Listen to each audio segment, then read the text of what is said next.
Welcome students. आज हम लोग बिहार बोर्ड का जो क्वेश्चन बैंक का सॉल्यूशन कर रहे थे 2023 का, उसका हम आपका छठा पार्ट लेकर आए हैं।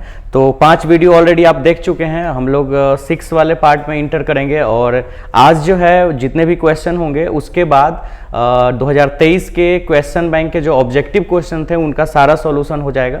उसके बाद फिर हम लोग 2022 वाले क्वेश्चन बैंक के क्वेश्चन में चलेंगे। तो फिलहाल जल्दी से क्वेश्चन स्टार्ट करते हैं। तो हम लोग सबसे पहला क्वेश्चन आज का 80 नंबर क्वेश्चन करते हैं। ये जो क्वेश्चन है वो 3 डायमेंशनल ज्योमेट्री का क्वेश्चन है, यानी 3D का।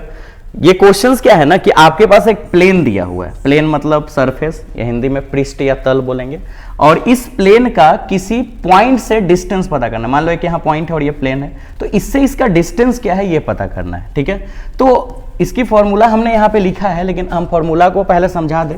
पहले तो आप किसी भी इक्वेशन का, प्लेन का अगर इक्वेशन निकालना हो, इक्वेशन ऑफ प्लेन, अगर हम इस पे बात करें इक्वेशन ऑफ प्लेन पे, ठीक है, देखो तो इक्वेशन ऑफ प्लेन ये हमेशा इस फॉर्म में होगा, ax plus B Y plus C Z plus D equal to 0।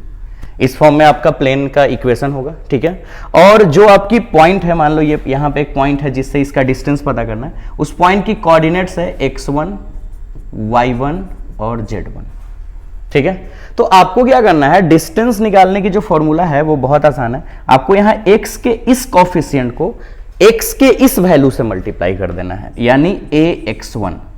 फिर y के इस कॉफिशिएंट को उस y के वैल्यू से मल्टीप्लाई करना है, तो y1, और फिर z का कोफिशिएंट c, और फिर वो z1, और लास्ट में इस d को भी लिख देना है। उसके साथ कोई भी मल्टीप्लाई नहीं होगा, और मोड के रूप में लिखना है, क्योंकि डिस्टेंस कभी निगेटिव नहीं होनी चाहिए। तो मॉडुलस के फॉर्म में दिया है कि वैल्यू पॉजिटिव रहे। फिर अपॉन में अंडर रूट करेंगे। ठीक है, और उसके बाद क्या करेंगे, ये जो आपका कोफिशिएंट दिख रहा है ABC, इसका स्क्वायर करेंगे, a square plus B square plus C square. ये अपना फॉर्मूला है जो कि हमने यहां भी लिखा था, और इसी फॉर्मूला पे यहां पे सॉल्यूशन देना है। चलो दिखाते हैं आपको इसका सॉल्यूशन देकर, जैसे कि 3x minus 4y plus 6z equal to 11। सबसे पहले ये प्लेन की इक्वेशन है, डिस्टेंस ऑफ द प्लेन। आपको इस प्लेन का डिस्टेंस पता करना है, कहां से, फ्रॉम ऑरिजिन, ऑरिजिन से, यानी कि कोऑर्डिनेट जो ऑरिजिन है, यानी x1 y1 z1 की वैल्यू 0 0 0 है। ऑरिजिन यानी मूल बिंदु। चलो अब देखते हैं। सबसे पहले इस इक्वेशन को इस फॉर्म में बदलना होगा। अब देखो ax by cz d 4 term है और इस साइड 0 है, यानी इधर 0 होनी चाहिए। तो इसको अरेंज करें ऐसे, 4x minus 4y plus 6z minus 11 equal to 0।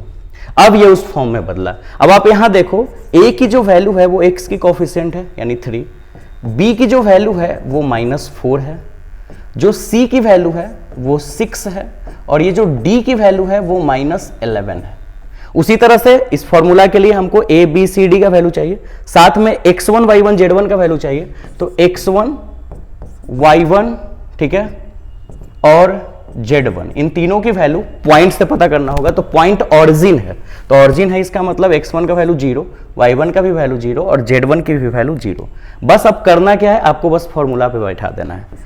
तो formula, according to formula distance direct बैठाते हैं, मोड देना है। ठीक, उसके बाद लिखना है ax1, तो ax1 है यानी कि 3 × 0 प्लस, उसके बाद by1, तो b की वैल्यू -4 और इसकी 0, तो -4 × 0। समझ रहे हो? ठीक है, अच्छा, उसके बाद अगर देखा जाए, थोड़ा सा हमको एक जगह बनाना होगा, तो एक काम करते हैं, इसको थोड़ा सा छोटा कर देते हैं। ठीक है, मोड को थोड़ा और बड़ा करते हैं। अब देखिए, उसके बाद cz1, तो c की वैल्यू 6 और z1 की वैल्यू 0, तो 6 × 0। ठीक है, और प्लस में d, तो प्लस में d का वैल्यू -11, सब बैठा दिया ऐसे वैल्यू। ठीक है, उसके बाद अपॉन में लिखेंगे अंडर रूट, ठीक है, a square b square c square, तो a की वैल्यू 3 स्क्वायर -4 स्क्वायर और प्लस 6 स्क्वायर।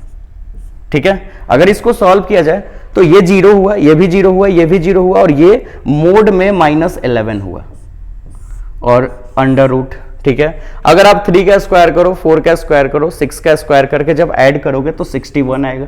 अच्छा, इसमें मोड को थोड़ा और बेहतर लिखते हैं। अब देखिए, मोड से बाहर निकलने के बाद माइनस जो है वो प्लस में हो जाएगा, यानी 11/√16। तो ये आपका आंसर हो गया। तो ऑप्शन बी मैच कर गया, यानी यहाँ पे क्वेश्चन का आंसर जो है वो बी है। बहुत आसान क्वेश्चन है, बस थोड़ा सा फॉर्मूला ध्यान रखना होगा। 3D आपने क्लास टाइम पढ़ा नहीं है तो थोड़ा बहुत दिक्कत हो सकता है, लेकिन अब दिक्कत नहीं होना चाहिए। ऐसे और भी क्वेश्चंस को हम आपको प्रैक्टिस के लिए देंगे क्लास टाइम में। फिलहाल आप इसका प्रैक्टिस कर लीजिए, स्क्रीनशॉट आप ले लीजिए इसका, ठीक है। और फिर हम लोग सेकंड क्वेश्चंस में चलते हैं। देखिए अगला जो क्वेश्चंस है, ठीक है, 81 number questions, equation of a plane parallel to the x minus 8y minus 9z equal to 12। और ये जो क्वेश्चंस 81 नंबर है, इस क्वेश्चन में कुछ मिसिंग है, मतलब ये जो क्वेश्चन है वो गलत है, ठीक है।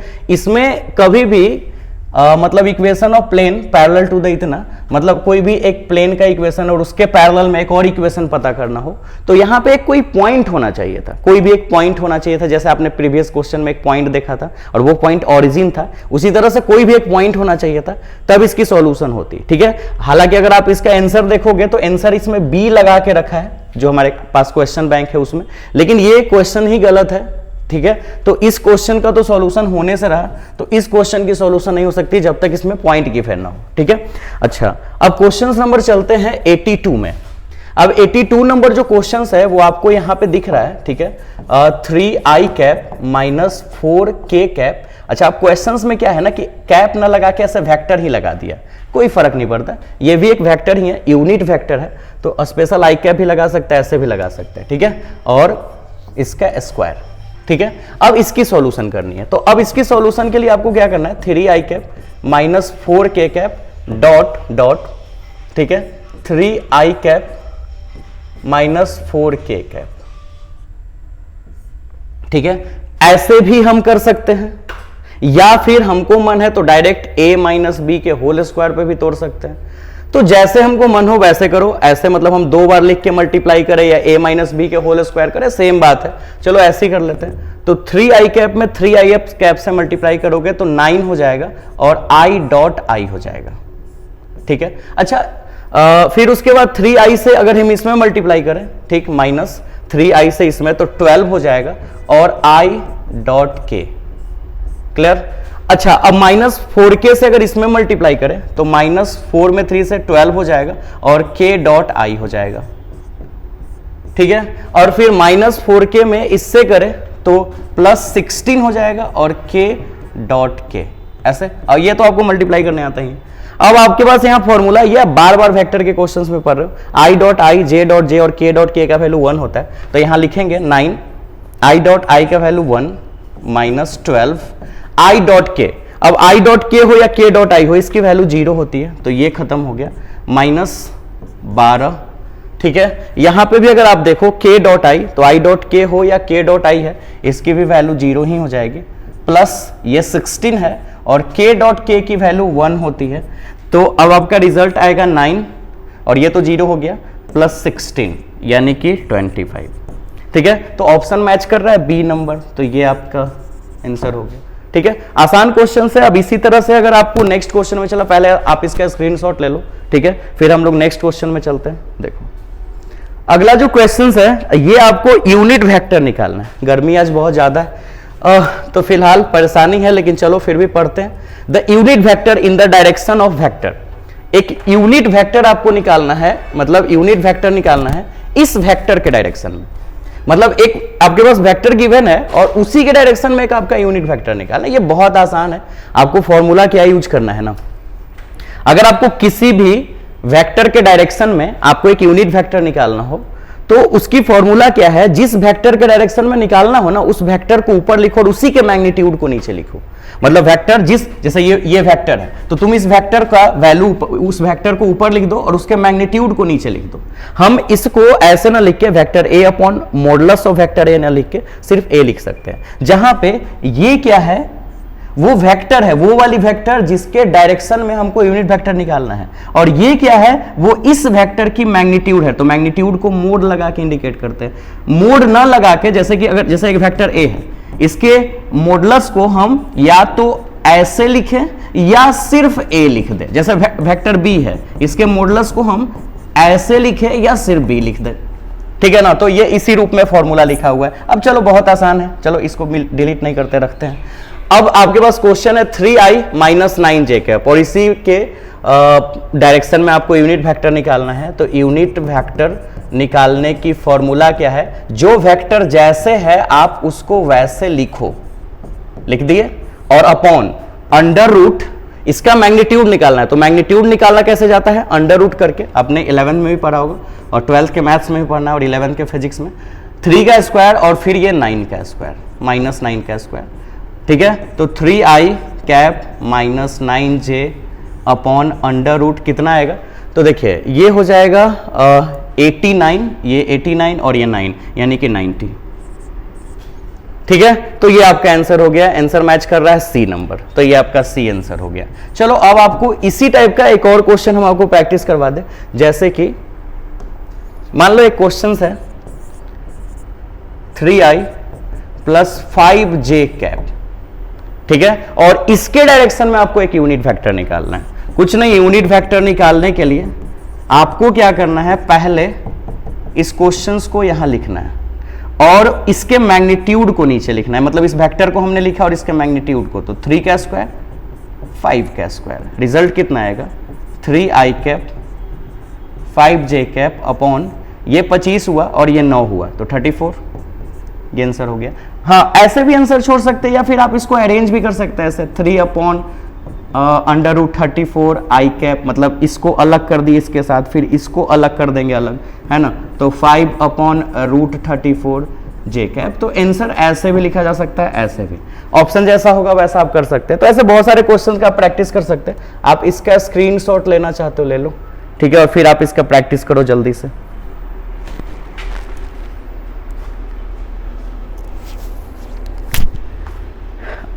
अब नेक्स्ट क्वेश्चन आपके सामने फिर दिख रहा है 84 नंबर क्वेश्चन, अगेन वेक्टर की क्वेश्चंस, फॉर्मूला आपके सामने लिखा है, बार बार आप ये फॉर्मूला पढ़ रहे हो, बस मल्टीप्लाई करना है। चलो करते हैं डॉट i से 7i में, तो 7i डॉट i है ना, ऐसे।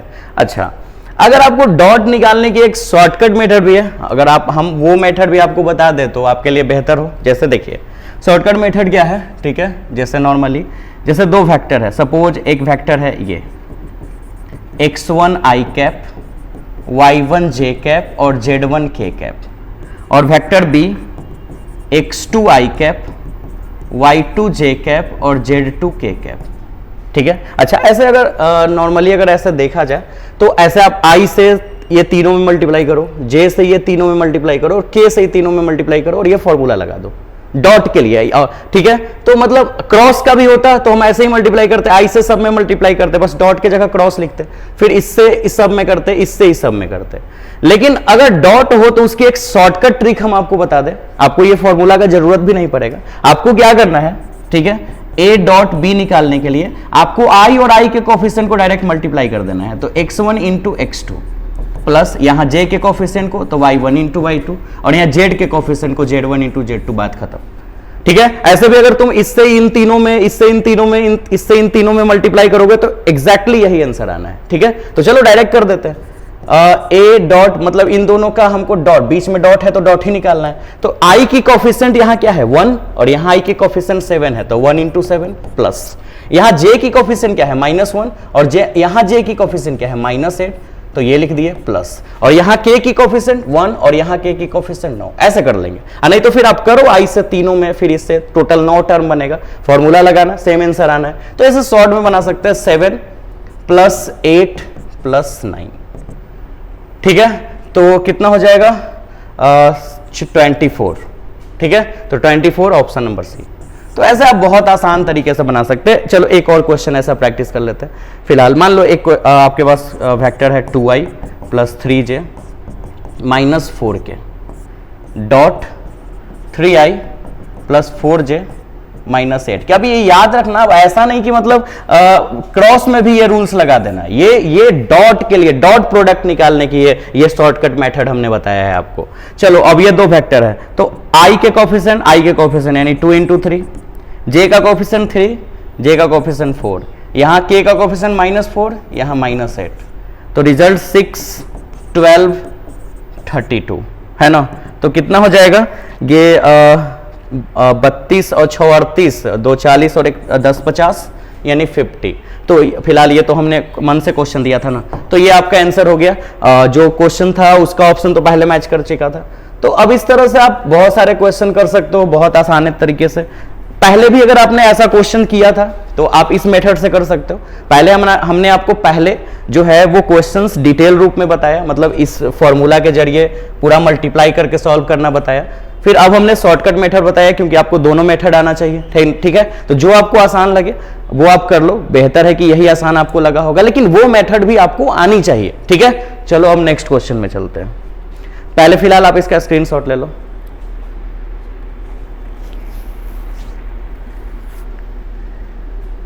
देखिए नेक्स्ट क्वेश्चन, अगला जो क्वेश्चन है वो है the intercept cut off on X axis by the plane. आपको इंटरसेप्ट कट एक्स एक्सिस का निकालना है। इंटरसेप्ट कट के लिए एक फॉर्मूला होती है, जो इक्वेशन है वो इस रूप में होनी चाहिए, X by A Y by B Z by C equal to 1। और ये जो ए बी सी है ना, सॉरी, ये जो ए बी सी है यही आपका इंटरसेप्ट है। ये एक्स का इंटरसेप्ट है, इंटरसेप्ट कट ऑफ है, और ये y के लिए और ये z के लिए, ठीक है। तो इंटरसेप्ट कट ऑफ जो है वो आपका ये x का, ये y का, ये z का, ये नीचे वाला, इस फॉर्म में इक्वेशन को बदलना है। जैसे ये इक्वेशन है, अब देखो इस फॉर्मूला के अकॉर्डिंग इधर 1 होना चाहिए, तो बस उधर 1 करो। तो 1 के लिए क्या करना होगा, इधर 13 और इधर 1 चाहिए, तो 13 को 1 बनाने के लिए 13 से ही डिवाइड कर दे। तो अगर इधर हमने 13 से डिवाइड किया तो डेफिनेटली मुझे इधर भी 13 से डिवाइड करना होगा, और बस अब इसको अलग अलग कर लेंगे। तो 3x बाई 13 हो जाएगा। अच्छा 4y अपॉन 13 अलग अलग कर रहे हैं, 5z बाई 13 और इधर 1 हो गया, यही तो मुझे चाहिए। अच्छा फॉर्मूला के अकॉर्डिंग एक और चीज है, x y z होना चाहिए, x का कोफिशिएंट 1 1 1 होना चाहिए, x y z का कोफिशिएंट। ऊपर में कोई भी कांस्टेंट नहीं, ऐसा कोई नहीं लिखा हुआ है कि हाँ 1 होना चाहिए या 2 या कुछ भी, मतलब x अकेले होना चाहिए, उसकी कोफिशिएंट 1 हो। और यहाँ पे x की कोफिशिएंट 3 है, तो ये 3 को हटाना होगा, तो ऐसे लिखेंगे हम, इसको ऐसे लिख सकते हैं। देखो जब 3 नीचे होता है तो ऊपर चला जाता है, तो जब ऊपर है तो ये सबसे नीचे आ जाएगा, ऐसे कर लेंगे। यहां पे भी देखो y है तो 13/4 कर दो, 4 को सबसे नीचे डाल दो, और यहां भी z/13 और यहां पे 5 इक्वल टू 1। अब ये उस फॉर्मूला पे मैच किया, तो अब बताओ कि x के नीचे ये, यानी ये पूरा a का वैल्यू है, ये पूरा b का वैल्यू है, और ये पूरा c का वैल्यू है। फिलहाल मुझे इंटरसेप्ट पूछ रहा है x एक्सिस का, तो x एक्सिस का इंटरसेप्ट 13/3, यानी ये x जो 13/3, ये आपका आंसर हो जाएगा ऑप्शन नंबर बी। अच्छा y intercept cut off on y axis पूछता तो 13/4, और z का पूछता तो 13/5। ठीक है, बहुत आसान है। मतलब आपको क्वेश्चंस दिया, जैसे एक और क्वेश्चन प्रैक्टिस करना चाहो तो देखो, जैसे 3x plus y plus 5z equal to 15।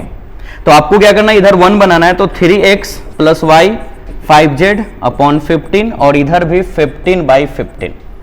तो ये कट के 1 हुआ, और अब 3x by 15, y by 15, 5z by 15, और इधर 1। ठीक है, अब उसके बाद क्या करोगे, देखो x 15/3 कर दोगे, उसके बाद y, इसमें तो कोई प्रॉब्लम नहीं, y बाई 15 ही छोड़ दो, और यहां पे z 15, ये तो डायरेक्ट कट जाएगा, इसमें सोचना नहीं है, 5 से ये 15 कट जाएगा 3 बार में, तो डायरेक्ट यहां से ऊपर खत्म ही हो गया, नीचे बचा, और इक्वल टू 1। तो अब आपसे पूछे कि अब बताओ कि इंटरसेप्ट का जो कट ऑफ है, ठीक है, वो x एक्सिस के लिए कितना है, तो 15/3, y एक्सिस के लिए 15, और z एक्सिस के लिए 3। तो जो क्वेश्चन आपका पूछे उसके अकॉर्डिंग आप आंसर डाल लो। अब आप इसका भी स्क्रीनशॉट ले लो, ठीक है। चलो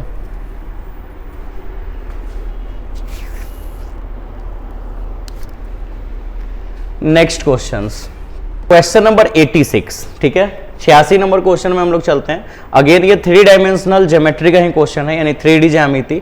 इस क्वेश्चन में कार्टेशियन इक्वेशन दिया है, ठीक है, और ये कार्टेशियन इक्वेशन एक लाइन का कार्टेशियन इक्वेशन है। कार्टेशियन इक्वेशन को हिंदी में कार्तीय समीकरण बोलते हैं, ठीक है, क्या बोलते हैं, कार्तीय समीकरण।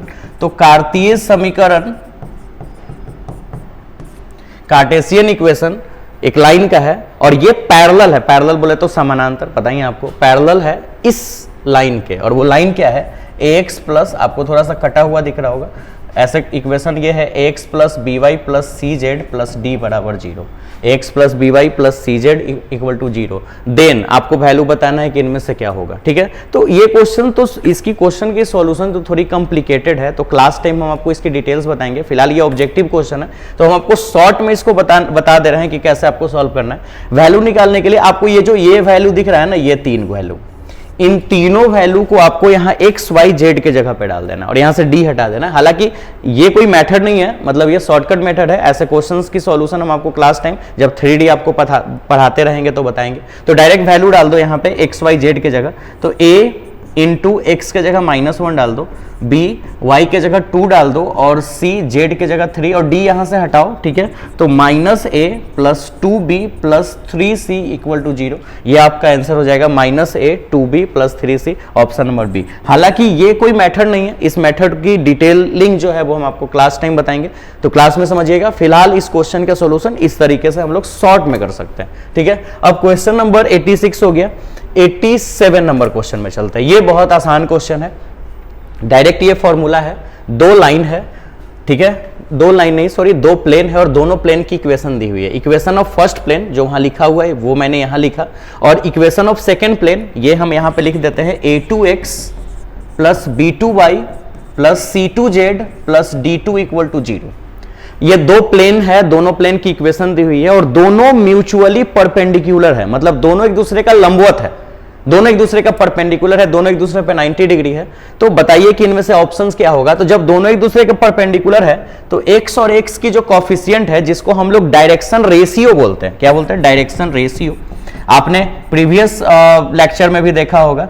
तो डायरेक्शन रेशियो जिसको हम लोग दिक् अनुपात बोलते हैं। ठीक है, तो डायरेक्शन रेशियो का मल्टीप्लाई करो, यानी a1 into a2 plus b1 into b2 plus c1 into c2 बराबर 0 होता है। ये फॉर्मूला ही है, जब 2 लाइन दो प्लेन एक दूसरे का परपेंडिकुलर हो तो उनकी जो डायरेक्शन रेशियो है, उनका प्रोडक्ट का सम जो होता है वो 0 होता है। अगर यही पैरेलल होता ना, अगर पैरेलल होता समानांतर, तो ऐसे हो जाता a1 by a2 equal to b1 by b2 equal to c1 by c2। ऐसा आपने प्रीवियस लेक्चर में देखा भी था इस टाइप का क्वेश्चन। तो अगर ये दोनों पैरेलल होता समानांतर तो ये आंसर होता, और अगर ये दोनों परपेंडिकुलर है तो ये आंसर है। तो ये ऑप्शन मैच कर रहा है, ऑप्शन नंबर सी, तो ये आपका आंसर है। बहुत आसान, ये फॉर्मूला आपको याद रखना है। ठीक है, 87 नंबर हो गया। चलो आप इसका स्क्रीनशॉट ले लो जल्दी से। ठीक है, अब 87 के बाद अब हम लोग क्वेश्चन नंबर 88 देखते हैं। अब 88 जो है वो वेक्टर की क्वेश्चन है। हमने आपको शॉर्ट ट्रिक बता दिया है डॉट निकालने का, लॉन्ग प्रोसेस से भी आप बना सकते हो। ये आपके पास क्वेश्चंस है। ठीक है, तो इसकी मतलब कि डॉट निकालने के लिए i के कोफिशिएंट को i के कोफिशिएंट के साथ मल्टीप्लाई कर दो, तो 11 इंटू 8 प्लस j की कोफिशिएंट -7 और वहां j की कोफिशिएंट -1 और फिर यहाँ k की कोफिशिएंट -1 और यहाँ k की कोफिशिएंट -5, रिजल्ट 88 है ना, प्लस 7 प्लस 5। ठीक है, तो ये हुआ कितना, 88 और 12, यानी 10, 8 1 9 और 1 10, यानी 100 है ना। तो 100 आंसर इसकी हो गई, ऑप्शन मैच कर रही है बी नंबर। तो ये आसान क्वेश्चन है। ठीक है, चलो अब जल्दी से अगर स्क्रीनशॉट लेना चाहते हो ले लो, फिलहाल आप खुद से भी बना सकते हो इस क्वेश्चन को बहुत easily. 89 number question, 89 number question जो है अब प्रोबेबिलिटी की क्वेश्चन है। देखो प्रोबेबिलिटी के लिए मैंने यहां पे फॉर्मूला लिखा है, अगेन हम इस फॉर्मूला को रिपीट करते हैं। अगर आपको probability of a by b निकालना हो, ठीक है, प्रोबेबिलिटी पूरा फॉर्मूला पे ही चलता है, तो इसके लिए आपको ये लिखना होगा, इसकी formula p a intersection b, इसको इंटरसेक्शन पढ़ते हैं, अगर ऐसे रहता तो यूनियन पढ़ते हैं। तो a इंटरसेक्शन b और b है तो यहां pb लिखेंगे, यानी प्रोबेबिलिटी ऑफ बी। अच्छा, अगर यही फॉर्मूला अगले बार में आप समझ जाओ, a बाई बी न हो के b बाई a हो, तो ऊपर में a इंटरसेक्शन b ही होगा, क्योंकि a इंटरसेक्शन b या b इंटरसेक्शन a सेम चीज होता है, लेकिन नीचे चेंज हो जाएगा। जैसे अगर यहाँ पे b था नीचे में तो प्रोबेबिलिटी ऑफ b लिखा है, यानी b था तो pb, अगर a है तो pa लिखेंगे। अब आपको फॉर्मूला याद हो गया होगा। अब क्वेश्चंस बनाते हैं। आपके पास pa का वैल्यू दिया है 7/11, हमने लिख दिया। pv का वैल्यू दिया है 9/11, हमने लिख दिया। और pa इंटरसेक्शन b की भी वैल्यू गिवन है 4/11, ठीक है। और आपको निकालना है पी ए बाई बी का वैल्यू। तो देखो पी ए बाई बी का वैल्यू निकालना है, तो फॉर्मूला के according P A by B, अब आप सबको पता चल रहा होगा, आप मन में बोल भी रहे होंगे कि इसकी फॉर्मूला क्या होगी, है ना। चलिए बोलिए पी ए इंटरसेक्शन बी, चलो बोलो जल्दी से, और अपॉन में पी बी, ये हो जाएगा ना। अब पी ए इंटरसेक्शन बी का वैल्यू है 4/11 और पी बी का वैल्यू है 9/11, तो 11 कैंसिल हुआ, रिजल्ट 4/9। ऐसा ऑप्शन ढूंढिए, बी नंबर हो गया, ठीक है। चलिए लीजिए इसका स्क्रीनशॉट, नेक्स्ट क्वेश्चन में चले, ठीक है। अगर स्क्रीनशॉट नहीं ले पाते हैं जल्दी हम अगर पेज को बदल दे रहे हैं तो फिर आप वीडियो को पॉज कर लीजिएगा और उसके बाद फिर आप स्क्रीनशॉट लेके और फिर आगे बढ़िएगा, ठीक है। अच्छा 12 नंबर क्वेश्चन, फिर से प्रोबेबिलिटी की क्वेश्चन है। पी का वैल्यू गिवन है 3/7, पीएफ का वैल्यू गिवन है 5/7, दो इवेंट है ई और F. P E intersection F का वैल्यू भी गिवन है और आपको पी ई इंटरसेक्शन नहीं, पी ई यूनियन एफ का वैल्यू गिवन है और पी ई इंटरसेक्शन एफ का वैल्यू निकालना है। ऊपर की ओर यूनियन, यू जैसा हो तो यूनियन, और जो नीचे है वो इंटरसेक्शन, ठीक है। फॉर्मूला होता है पी ई यूनियन एफ बराबर P plus P F minus P E intersection F. अच्छा अगर फॉर्मूला होता पी ए यूनियन बी लिखना होता तो लिखते पी ए, है ना, आप समझ में आ रहा होगा, आप बोल भी रहोगे P A plus P B और पी ए इंटरसेक्शन बी, ठीक है। तो ऐसे भी लिख सकते हैं। अच्छा अगर हमारी जरूरत ये हो, ठीक है, सॉरी ये थोड़ा पूरा स्लाइड हो जा रहा है, इसको थोड़ा सा अलग लाते हैं। देखिए ये ऐसा भी कर सकते हैं, अगर मुझे इसकी वैल्यू निकालनी हो तो इतना, और अगर इसकी वैल्यू निकालना हो तो इसको यहां कर देते हैं और इसको यहां कर देते हैं। ये माइनस में है, यहां आके प्लस में हो जाएगा, इंटरसेक्शन है ना, तो ई इंटरसेक्शन एफ उसको हमने यहां लिख दिया और इसको वहां ले जाते हैं, तो P plus P F minus ये वहां जाएगा, तो पी ई यूनियन एफ, है ना। और यही मुझे निकालना है P इंटरसेक्शन F, और ये तीनों गिवन है क्वेश्चन में, आप देख लीजिए। तो बस फॉर्मूला लगा दीजिए, P E intersection F equal to आपको लिखना है P, तो P का वैल्यू 3/7 डायरेक्ट लिख रहे हैं, प्लस PF का value 5/7 minus PE union F, E union F मतलब 6/7, ठीक है। और अब इसको सॉल्व कर लीजिए, 7 एलसीएम 3 + 5 - 6, तो ये 8 - 6 यानी 2/7, ऑप्शन नंबर बी, है ना। ज्यादातर 2023 के क्वेश्चन के ऑब्जेक्टिव क्वेश्चन के सॉल्यूशन में ऑप्शन बी ही मैच कर रहा है ना, लेकिन ऐसा नहीं कि हर साल एग्जाम में आप बी ही मैच करें और आप तुक्का मार लो कि सब आंसर बी ही होगा, चेंज भी हो सकता है, ठीक है। फिलहाल आप ये स्क्रीनशॉट ले लो, चलो ये 91 नंबर क्वेश्चंस कह रहा है A and B are independent events. A और बी इंडिपेंडेंट इवेंट कहने का मतलब क्या है, इंडिपेंडेंट मतलब स्वतंत्र, तो ए और बी इंडिपेंडेंट है, मतलब ना ए इवेंट जो है, इवेंट मतलब घटना, यानी घटना ए ना तो घटना बी पे निर्भर कर रही है, ना घटना बी घटना ए पे निर्भर कर रहा है। दैट मीन्स ना तो इवेंट ए बी इवेंट पे डिपेंड है, ना इवेंट बी इवेंट ए पे डिपेंड है, दोनों एक दूसरे से फ्री है, स्वतंत्र है। तो आपको बताना है कि पी ए इंटरसेक्शन बी का वैल्यू क्या है, जबकि पी ए का वैल्यू गिवन है, दिया हुआ है, पी बी का भी वैल्यू दिया हुआ है।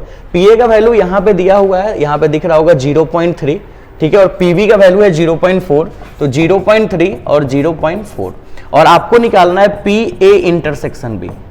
तो इसके लिए आपको फॉर्मूला ध्यान रखना होगा, जब ए और बी दोनों इंडिपेंडेंट हो इवेंट्स, मतलब ए दो बी दोनों एक दूसरे इंडिपेंडेंट है, तो इंटरसेक्शन की फॉर्मूला होती है P A into P B. आपको पी और पी बी को मल्टीप्लाई कर देना, ये फॉर्मूला ध्यान रखना होगा। तो पी ए इंटरसेक्शन बी बराबर P A into P B, बस पी ए और पी बी को मल्टीप्लाई करो तो 0.3 और 0.4, ठीक है। तो कितना हो जाएगा, अगर हम मल्टीप्लाई करें 0.3 और 0.4 में तो 0.12, ठीक है। ऑप्शन मैच कर रहा होगा ए नंबर, तो ये आंसर हो गया, ठीक है। तो ऐसे जब भी इंडिपेंडेंट हो ए और बी और आपको इंटरसेक्शन निकालना है, आप सीधे उसको मल्टीप्लाई करो पी ए और पी बी को। अच्छा अगर आपको निकालना होता P A union B, independent events ही है और पी ए यूनियन बी निकालना होगा, तो ए यूनियन बी की फॉर्मूला वही है ना, P A plus P B minus P A intersection B. तो अगर आपके पास इंटरसेक्शन निकालना हो या यूनियन निकालना हो, ये तो चाहिए पीए और पीबी, तो जब पीए और पीबी दिया हुआ होगा तो आप इंटरसेक्शन पहले निकाल लो, और जब पीए पता है पीबी पता है इंटरसेक्शन निकाल ही लिए तो यहां रख दो तो यूनियन निकल जाएगा। ठीक है, तो ऐसे क्वेश्चन हो सकते हैं। चलो अब नेक्स्ट क्वेश्चन। जब भी आपको दिक्कत हो वीडियो पॉज करो, स्क्रीनशॉट लो, देन वीडियो को फिर से प्ले करो, फिर आगे देखो। ठीक है, अब देखिए, अब है मैट्रिक्स का क्वेश्चन। काफी देर बाद फिर से एक मैट्रिक्स का क्वेश्चन आया है, क्वेश्चन नंबर 92। आज के वीडियो में सारा क्वेश्चन खत्म हो जाएगा 2023 का। Adjoint matrix of matrix, matrix का एडजॉइंट निकालना है। एक मैट्रिक्स है 1 2 3 4। अब एडजॉइंट निकालने की भी एक प्रोसेस है लंबा सा। पहले आपको कोफैक्टर निकालना है, उसके बाद एडजॉइंट निकालना है। मतलब कोफैक्टर निकालो, फिर उसको रो को कॉलम में बदलो, फिर एडजॉइंट निकालो। तो एक लंबा सा प्रोसेस, हम आपको सीधा शॉर्ट में बता देते हैं एडजॉइंट निकालने का ट्रिक। आपको क्या करना है, इस क्वेश्चंस का अगर एडजॉइंट निकालना है तो आप इसको एक्सचेंज कर दो। मतलब ये जो 1 है और ये 4 है, 4 के जगह 1 कर दो, 1 के जगह 4, यानी ये 4 यहां चला जाएगा और 1 यहां आ जाएगा। ठीक है, उसके बाद क्या करो, इसको आप इसको एक्सचेंज मत करो, इसके साइन को बदल दो। अगर ये पॉजिटिव है तो निगेटिव कर दो, निगेटिव है तो पॉजिटिव। तो ये +2 है तो इसको -2 कर दो, और +3 है -3 कर दो। ये आंसर हो गया 4 -2 -3 1, ऑप्शन नंबर है। जैसे एक और क्वेश्चन का तुम प्रैक्टिस करो। अगर क्वेश्चन है 2 4 6 8, ठीक है, अगर आपको इसका एडजॉइंट निकालना है, बहुत सिंपल वे में एडजॉइंट निकालोगे। कैसे, आपको क्या करना है, इसको एक्सचेंज कर देना है। तो 8 यहां लिख दो, 2 यहां, और इसको एक्सचेंज मत करना। ऐसा नहीं कि 6 की जगह 4, 4 की जगह 6, बस साइन को चेंज कर दो। तो -4 6। अच्छा, अगर यहां -4 होता तो यहां +4 लिख देते, और यहां 6 ही, और यहां पे भी साइन चेंज होगा ना, सॉरी। ठीक है, ये 4 और 6 है तो यहां -4 हो जाएगा और यहां -6 हो जाएगा। ठीक है, चलो एक और देखते हैं क्वेश्चन। अगर मान लो क्वेश्चन हो 1 2 9 5, इसका एडजॉइंट निकालना है। तो कैसे करेंगे, ये एक्सचेंज करेंगे, तो 5 यहां 1 यहां, और इसके साइन को, अच्छा क्वेश्चन थोड़ा चेंज कर देते हैं, ऐसे एक निगेटिव वाला दे देता है। तो ए तो एक्सचेंज किए, बट इसके साइन को बदलना है। इसको एक्सचेंज नहीं करना है, बस साइन को बदलना है। तो यहां -2 है, +2 लिख दो, यहां +9 है, -9 कर दो, हो गया आंसर। ठीक है, तो ये 92 नंबर क्वेश्चन। अगेन वही process, video pause, screenshot, then आगे बढ़ो। ठीक है, अब question number 93। If the direction cosine of the line, direction cosine दिया हुआ है। ठीक है, direction cosine, direction cosine Hindi में होता है दिक को ज्याएं, डायरेक्शन कोसाइन। ठीक है, दिक को ज्याएं डायरेक्शन कोसाइन। ये है 4/√77, 5/√77 और x/√77, ये गिवन है। अब देखो, पता है क्या, मतलब अगर आपको दिक अनुपात दिया हो ना, दिक अनुपात यानी कि डायरेक्शन रेशियो दिया हो, ठीक है, दिक अनुपात, तो इसको जो कि A B C से रिप्रेजेंट करते हैं। तो दिक अनुपात दिया हो और आपको ये दिक को ज्याएं अगर निकालना हो, ठीक है, अगर ये आपको निकालना हो, सॉरी एक मिनट,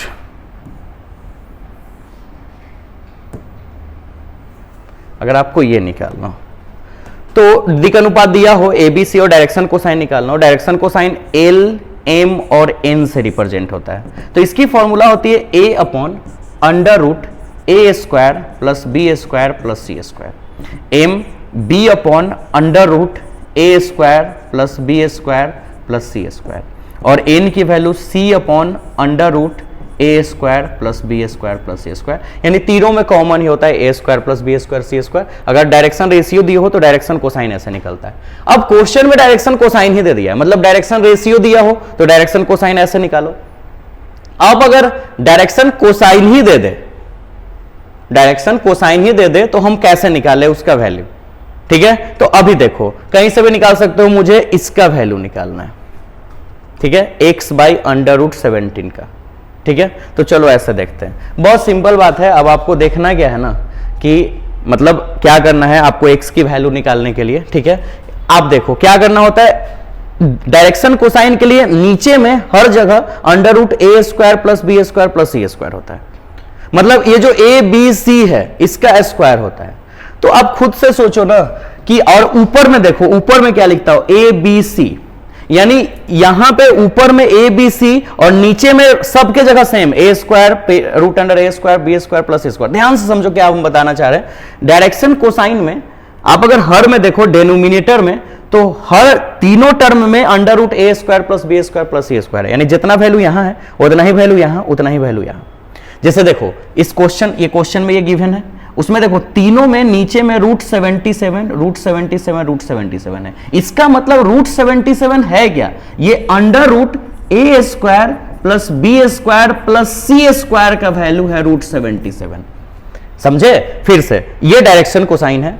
आप डायरेक्शन कोसाइन के फॉर्मूला में नीचे में होता है अंडर रूट ए square plus B square plus सी स्क्वायर, यानी सेम होता है। तो यहां पे तीनों में सेम दिख रहा है ना रूट 17, तो रूट 17 इसका मतलब ये a square root under a square plus B square plus C square ही रूट 17 आया है। अच्छा, अब ऊपर में देखो, ऊपर में क्या होता है, ए बी सी, यानी ऊपर में ये जो लिखा है ये वो ए बी सी है। तो ए बी सी का वैल्यू, ए का वैल्यू गिवन है 4 का स्क्वायर, बी का वैल्यू गिवन है 5 का स्क्वायर और सी का वैल्यू गिवन है एक्स स्क्वायर और इक्वल टू रूट 17। अब यहां से x का वैल्यू निकाल लो, रूट से रूट कैंसिल हो गया, ठीक है। तो रूट से रूट जब कैंसिल हुआ तो बचा क्या, 4 का स्क्वायर 16, 5 का स्क्वायर 25, x स्क्वायर और इधर भी 77 बचा क्योंकि रूट रूट कैंसिल हुआ। तो ये 6 5 11, 2 1 3 1 4 है ना, और प्लस x स्क्वायर प्लस 77। तो x स्क्वायर की वैल्यू क्या होगी, 77 माइनस 41, यानी एक्स स्क्वायर की वैल्यू 7 में से गया 6 और ये 3, यानी x की वैल्यू 6 है ना। तो ये x की वैल्यू 6 होनी चाहिए। तो देखो ऑप्शन नंबर ए मैच कर गया। समझे? अगेन एक बार इस क्वेश्चन को समझो, आप खुद से देखो। डायरेक्शन कोसाइन रेशियो दिया हो तो डायरेक्शन कोसाइन निकालना होता है। डायरेक्शन कोसाइन के तीनों टर्म में नीचे में होता है रूट अंडर और डायरेक्शन रेशियो का स्क्वायर कर देते हैं, a square plus B square plus C square. तो सिंपल सी बात है ना, ये root under a square plus B square plus C square, इस जो डायरेक्शन कोसाइन दिया है वो रूट 17 के बराबर होगा क्योंकि तीनों में देखो सेम है। रूट रूट कैंसिल, और ऊपर में जो होता है वो ए बी सी होता है, तो ये ए बी सी का वैल्यू दिया है तो रख दिया और एक्स की वैल्यू निकल गई। ठीक है, चलो 93 हो गया। अब हम लोग 94 नंबर क्वेश्चन में चलेंगे। ये क्वेश्चन है, question number 94, a equal to 1001 और आपको निकालना है a के पावर 25। तो अब आप देखो 1001 जो है वो i है, आइडेंटिटी मैट्रिक्स। i की वैल्यू यही तो होती थी 2 रो 2 कॉलम के लिए 1001, और i की वैल्यू 3 रो 3 कॉलम के लिए होती थी 100 010 और 001। 3 रो 3 कॉलम, 2 रो 2 कॉलम। ठीक है, तो अब बताओ एक a के पावर 25 का आपको वैल्यू निकालना है। तो आपने पढ़ा था कि i के पावर कुछ भी हो उसका रिजल्ट i ही होता है। ठीक, तो अभी आप देखो a के पावर 25 निकालना है। ठीक है, और a है एक तरह का i, तो i के पावर n को i लिखे और i को अगर हम a मान ले, मतलब a और i अगर दोनों बराबर है तो a के पावर n को भी तो a ही लिखेंगे। तो वही चीज है, a के पावर 25 है, ठीक है, और a की जो वैल्यू है वो i के बराबर है, तो इसका a का पावर 25 लिखे या फिर i के पावर 25 लिखे, बात सेम ही हुआ। और फिर i के पावर 25 को i ही लिखेंगे क्योंकि i के पावर कुछ भी i ही होता है, तो इसका रिजल्ट a ही रह गया, है ना। और अगर एक कोई और मैट्रिक्स होता तो फिर उसकी रिजल्ट कुछ अलग होती, लेकिन चूंकि ये आइडेंटिटी मैट्रिक्स है, तत्समक अवयव, तो किसी भी आइडेंटिटी मैट्रिक्स को आपस में उसी आइडेंटिटी मैट्रिक्स को कईक बार मल्टीप्लाई करो। जैसे कि एक आइडेंटिटी मैट्रिक्स है ये 1001, इसमें तुम फिर से 1001 मतलब आइडेंटिटी को आइडेंटिटी से ही मल्टीप्लाई करो, जो रिजल्ट आएगा वापस यही आ जाएगा 1001। फिर से 2 बार 3 बार 4 बार जितना बार मल्टीप्लाई करना है, अनलिमिटेड बार, हर बार रिजल्ट आई ही होगा। यानी i इंटू आई हो या i इंटू आई हो, आइडेंटिटी मैट्रिक्स को कईक बार मल्टीप्लाई करो आई ही आएगा। तो इस तरह से आपका आंसर ए, ठीक है, ए मैच कर रहा है डी नंबर। ठीक है, नहीं तो a के पावर 25 अगर ये कोई नॉर्मल दूसरा सा मैट्रिक्स होता और a के पावर 25 करना होता तो a मैट्रिक्स को 25 बार मल्टीप्लाई करने में हालत खराब हो जाता। हो सकता है क्या, होता ही नहीं मल्टीप्लाई, इतना बड़ा सेक्शन हो जाता, तो वो पॉसिबल ही नहीं है। तो फिलहाल ये आंसर डी। ठीक है, अच्छा next question, if the operation, इस क्वेश्चन में भी थोड़ा सा उसने गलत तरीके से लिखा है, यहां ऑपरेशन को उसने ओ लिखा है, हाँ लिख सकते हैं, बट बुक्स वगैरह में ऑपरेशन को, ठीक है ना, ऐसे स्टार टाइप लिखा जाता है, ठीक है, यहां लिख दिया ऑपरेशन को, और ये बोल रहा है क्या कि a operation b equal to 3a plus B.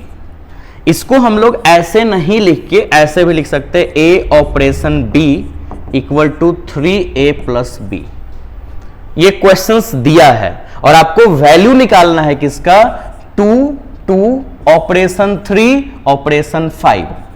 तो ये थोड़ा सा ऑकवर्ड लग रहा है, 20-30 लग रहा है, ऐसा लिख दो 2 ऑपरेशन 3 ऑपरेशन 5, इसका वैल्यू निकालना है।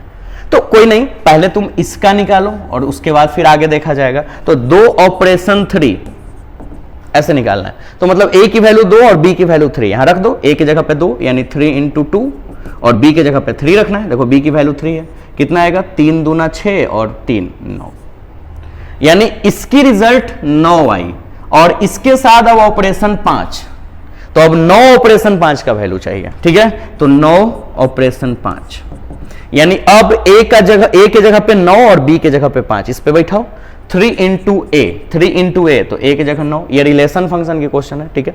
अच्छा 3, हाँ ए की जगह 9 और बी की जगह 5, तो यहां ए की जगह 9 रख दिया और बी की जगह 5, तो प्लस बी यानी प्लस 5, तो 27 प्लस 5, 7 5 12 32, ठीक है, आंसर नंबर बी आंसर हो गया, ठीक है। चलो ये भी क्वेश्चन आसान है, पॉज करो, स्क्रीनशॉट लो, देन आगे बढ़ो। 18 जल्दी खत्म होने वाला है।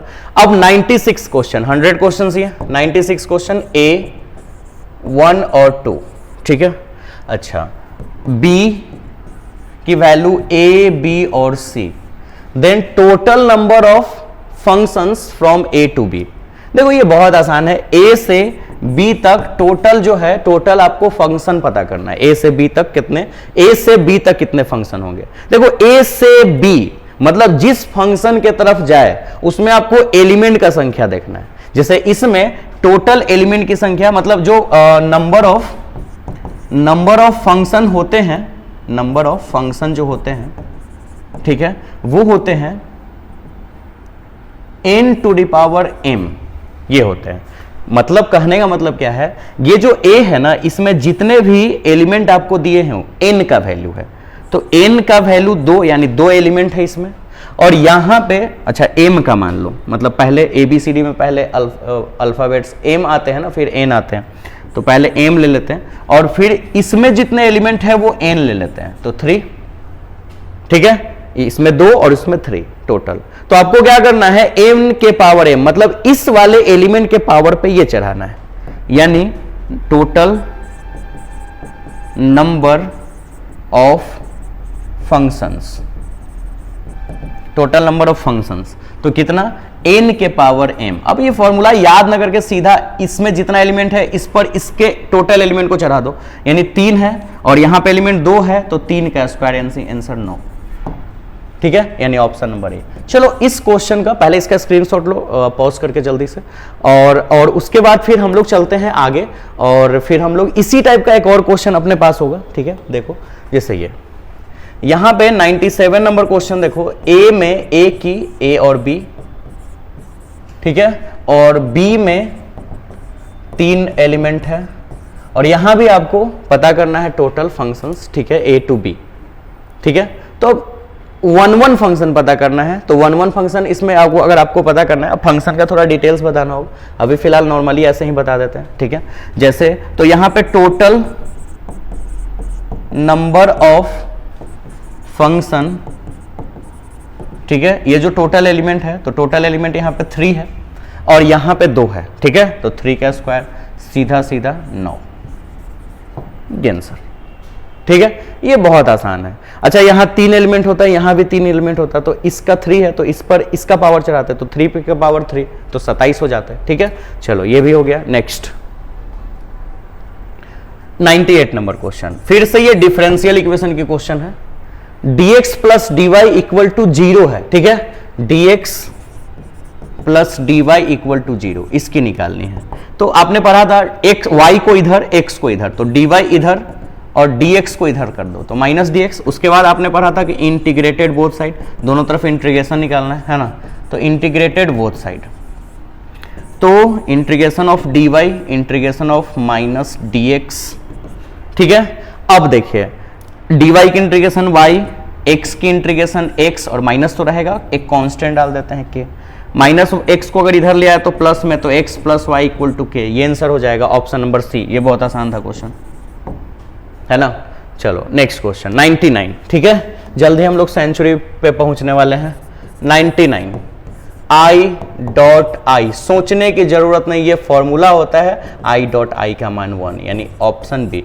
बहुत सारे आपने वेक्टर की ऐसा क्वेश्चंस बनाया, ठीक है। एंड लास्ट क्वेश्चन 100 नंबर, है ना। चलो मतलब कुल मिला के हम लोग 2023 का सारा क्वेश्चन सॉल्व किए, उसमें 81 नंबर जो क्वेश्चन है उसमें थोड़ा फॉल्स दिखा था, ठीक है। और एक और कोई क्वेश्चन था जिसमें मेरे से थोड़ी मिस्टेक हुई थी, और साइन 2x का जो डिफरेंशिएशन है वो cos 2x होना चाहिए था, बट वहां पे माइनस cos 2x लिख दिए थे हम। शायद वो क्वेश्चन 77 नंबर है, मुझे पूरा याद नहीं है, तो आप वो देख लेना, थोड़ा बहुत मिसिंग हो जाता है, बनाते बनाते ध्यान नहीं रहता है। फिलहाल 100 नंबर क्वेश्चन पे चलते हैं हम लोग, और क्वेश्चन नंबर 100, और ये है J क्रॉस I। ये भी एक फॉर्मूला है ना।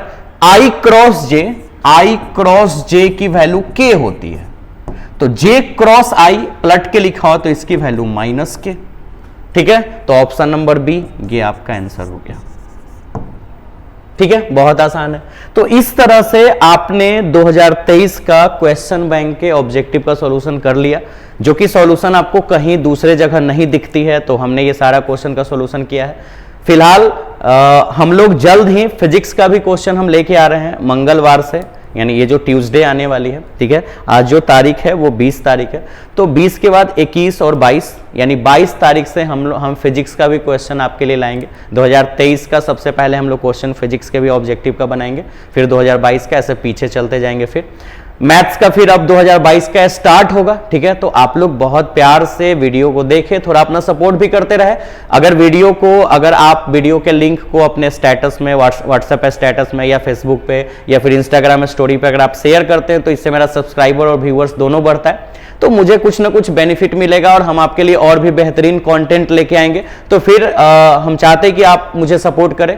तो फिलहाल अपना ख्याल रखिए और अपना प्यार बरसाते रहिए, और पढ़ते रहिए, मन से पढ़िए, नोट्स बनाइए। अगर आपको कोई डाउट हो या कोई भी क्वेश्चंस हो, ठीक है, तो आप मेरे व्हाट्सएप नंबर पे, आपको यहाँ पे फ्लैश कर रहा होगा व्हाट्सएप नंबर, ठीक है, ये व्हाट्सएप नंबर पे मुझे आप कांटेक्ट करें। कांटेक्ट करने के बाद जो भी आपको क्वेश्चंस हो, डाउट हो, आप मुझे पूछें, ठीक है, फिर हम आपको उसका सॉल्यूशन बताएंगे, ठीक है। तो चलिए, हंसते रहिए, खेलते रहिए, मुस्कुराते रहिए, अपने फैमिली के साथ रहिए, प्यार बरसाते रहिए। मिलते हैं नेक्स्ट क्लास में, बाय बाय।